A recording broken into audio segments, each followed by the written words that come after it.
सबसे पहले बात वाराणसी की, जहां से 30 लोग इराक से बाहर निकलने की कोशिशों में लगे हुए हैं। ये सभी इस्लामी तालीम हासिल करने के मकसद से इराक गए थे, लेकिन जंग ने इनकी वापसी पर ब्रेक लगा दी है। अब वाराणसी में दुआएं हो रही हैं। प्रधानमंत्री से अपील की जा रही है ताकि कोई रास्ता निकले और सभी लोग बाहिफाजत वतन वापस लौटें।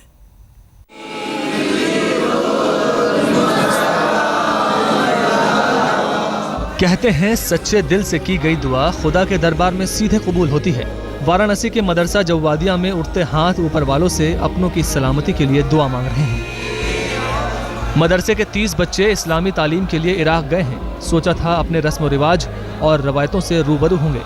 जब 30 छात्रों का प्लेन इराक में उतरा था तब तक सब कुछ ठीक ठाक था। मजहबी मंजिल और मकसद दोनों सामने थे। वक्त गुजरा तो इराक की जमीन धीरे धीरे लाल होने लगी। बम बारूद खंदकों से निकल आए और शिया सुन्नी झगड़े ने सबसे बड़े नरसंहार की शक्ल अख्तियार कर ली। इराक में कत्लेआम की हर पल बिगड़ती तस्वीरें देखकर वहां फंसे 30 छात्रों की फिक्र ने मदरसे में मातम की चादर फैला दी। आज हमारे मदरसे में इराक में जो जुल्म के शिकार हैं उनके लिए नजात के लिए दुआ की गई है और इस मदरसे से पढ़े हुए भी वहाँ पर 30 तालिब इल्म हैं कि जो वहाँ पर नजफ़ में ज़ेर तालीम हैं। उनकी सलामती के लिए और उनके सही सालिम वतन वापस आने के लिए हमने उन्हें दुआएं की हैं।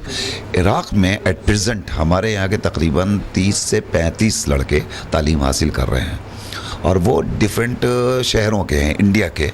कोई बिहार का है, कोई बंगाल का है, कोई यूपी का है। अलग अलग शहरों के लोग हैं जो इस वक्त नजफ़ में और करबला में दोनों जगह पे रह रहे हैं। मदरसे में चारों तरफ छाए सन्नाटे को बस एक अदद अच्छी खबर की सुकून की तलाश है। इसी मदरसे से मौलाना वसीम असगर रिजवी भी इराक गए थे। अपने ज़माने के ऊंचे उस्तादों के साथ रहकर मजहबी तालीम से ज़िंदगी रोशन की। वक्त रहते मौलाना साहब तो वतन लौट आए, लेकिन उनके कई साथी इराक के युद्ध में फंस गए। पंजाब के 40 अगवा लोगों की खबर ने वाराणसी के इस मदरसे को भी मायूस कर दिया है। वाराणसी से ही नरेंद्र मोदी दिल्ली पहुंचकर प्रधानमंत्री बने हैं, लिहाजा फरियाद के बदले मदरसे को मदद का इंतजार है।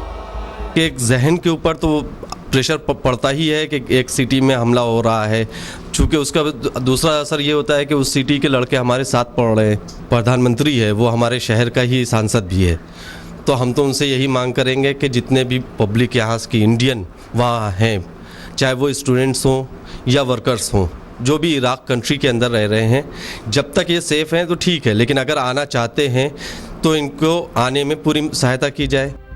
ऊपर वाला कभी दर्द की धूप दिखाता है तो कभी सुकून की छाँव। लखनऊ से जियारत के लिए इराक गए ये लोग ऊपर वाले का आज लाख लाख शुक्रिया अदा कर रहे हैं।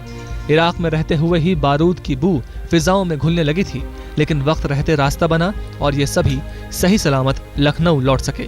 डाल दे, धक धक धक जलने लगे, बस उसी में बच्चों को मर्दों को झोंक देते रहा। ये मैंने देखा, मुझे बहुत अफसोस हुआ। बहुत खौफनाक था, बहुत खौफनाक। अभी सुनती थी मगर हमने आंखों से देखा। टैक्सियों में बैठे हैं वो लोग, गाड़ियों में बैठे हैं और रोडों पे टैक्सी वाला हो, बच्चा हो, औरत हो, धड़ धड़ AK-47 मार रहे हैं। धड़ धड़ गोली है बगदाद के रोडों पे, और जहाँ मौका मिल रहा है वो छोड़ ही नहीं रहे। ऐसे मार रहे हैं कि इंसान को समझ नहीं रहे। इराक में जंग ने उन लोगों को भी अपनी चपेट में ले रखा है जो जियारत पर गए थे या फिर काम धंधे के लिए। हर पल इराक से आती खतरनाक खबरें मजबूत हौसले पर भारी पड़ रही हैं। दुआ तो हर भारतीय के लिए हो रही है, काश वो सब के सब बाहिफाजत अपने मुल्क हिंदुस्तान में कदम रख सकें। आमीन। वाराणसी से नीतीश पांडे के साथ आज तक ब्यूरो। जम्मू के राजेश, शेरघाटी के शहनवाज, औरंगाबाद के कमाल मुस्तफा। शहर अलग अलग और नाम भी जुदा, लेकिन सबका दर्द एक जैसा। ये सारे लोग इस वक्त इराक की जंग के गवाह बन रहे हैं।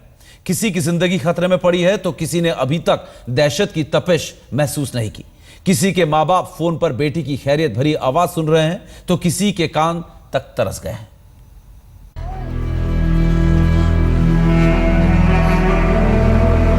जम्मू के इस परिवार को इराक की हर हलचल में किसी अच्छी खबर का इंतजार है।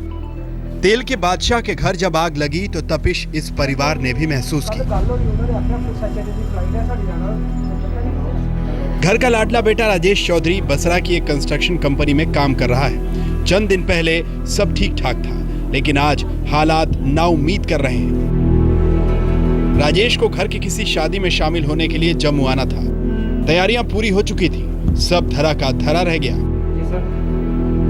और अब तो राजेश से फोन पर बातचीत भी नहीं हो पा रही। राजेश के पिता स्वर्ण चौधरी को नहीं मालूम कि हजारों मील दूर किस्मत उनके बेटे के साथ कैसा खेल खेल रही है। बसरा शहर जो वहाँ पर है, वहीं पे हमारा भाई जो काम कर रहा है कंस्ट्रक्शन कंपनी में, तो आज 10 दिन हो गए हैं, उनसे किसी तरह का कोई हमारा संपर्क नहीं हो पा रहा है। उनका जो पर्सनल मोबाइल नंबर था वो भी बंद है, हमारा कोई कांटेक्ट नहीं हो पाया है। तो हमारे परिवार में सभी पूरी तरह से दुख हैं, परेशान हो गए हैं। दर्द का रिश्ता बड़ा अजीब होता है, किसी भी हद से बंधना उसकी आदत में शुमार नहीं। जम्मू के स्वर्ण चौधरी और शेर घाटी के महबूब आलम दोनों को इराक में फंसे बेटों के दर्द ने कहीं ना कहीं करीब ला दिया। गया के करीब शेर घाटी के आलम और शाहनवाज इराक के बैनरा में बतौर इलेक्ट्रीशियन काम कर रहे थे। अभी तक तो वहां सब कुछ खैरियत से है। आतंकी हमलों की आंच वहां तक नहीं पहुंची है, लेकिन खुदा जाने कल क्या होगा। पंजाब के अगवा लोगों की खबरें देखकर छोटे शहर के इस छोटे घर में डरावने सपने भी बड़े होने लगे हैं। वहाँ की स्थिति काफ़ी तनावपूर्ण है, हम लोग थोड़ा सहमे हुए हैं। ऊपर वाले से अल्लाह से दुआ करते हैं कि वो वापस घर सही सलामत आ जाए।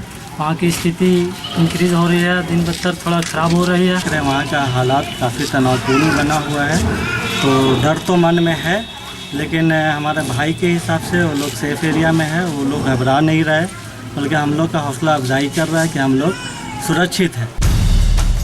इराक की ज़मीं इस वक्त बम, बंदूकों, तोप, टैंकों से दरक रही है, कत्लेआम से उबल रही है। दूर देश में फंसे लोगों के बारे में अच्छी खबरें जैसे अपना पता ठिकाना ही भूल गई हैं। औरंगाबाद के कमाल मुस्तफ़ा 2 महीने पहले बसरा गए थे। आज वही शहर उन्हें खतरे से खबरदार कर रहा है और इधर उनका परिवार उस वक्त को कोस रहा है जब उन्होंने इराक जाने का फैसला किया। पिछले 11 जून को हमसे बात हुई है, उसके बाद उनसे बात नहीं हुई है, कोई कांटेक्ट नहीं है। और सबसे बड़ी चीज़ है, हम चाहते हैं कि इंडिया गवर्नमेंट मेरे लिए कुछ भी करे। जिंदगी की गाड़ी चलाने में जद्दोजहद ने इन सभी को इराक की डरावनी जमीन पर लापटका। कोई इलेक्ट्रीशियन है तो किसी के हाथ में कल पुर्जे का हुनर, किसी के पास बीमारों को शफा देने की ताकत है तो कोई कल कारखाने का उस्ताद। इसी हुनर की बदौलत दिनार रुपए की शक्ल लेकर हर महीने घर का दरवाजा खटखटाता रहा, लेकिन आज तो हर घर को बस अपनों के कदमों की आहट का इंतजार है। गया से विमलेंदु चैतन्य के साथ अश्विनी कुमार, जम्मू, आज तक। इधर पूरा पंजाब भी दर्द में डूबा हुआ है, आंसू ही आंसू है। इराक में जिन 40 भारतीयों को बंधक बनाया गया है उनमें से ज्यादातर पंजाब से है। किसी का बेटा पैसे कमाने की चाहत लेकर इराक पहुंचा था तो किसी का भाई किस्मत संवारने, लेकिन अब ना कोई चिट्ठी है और ना ही कोई संदेश।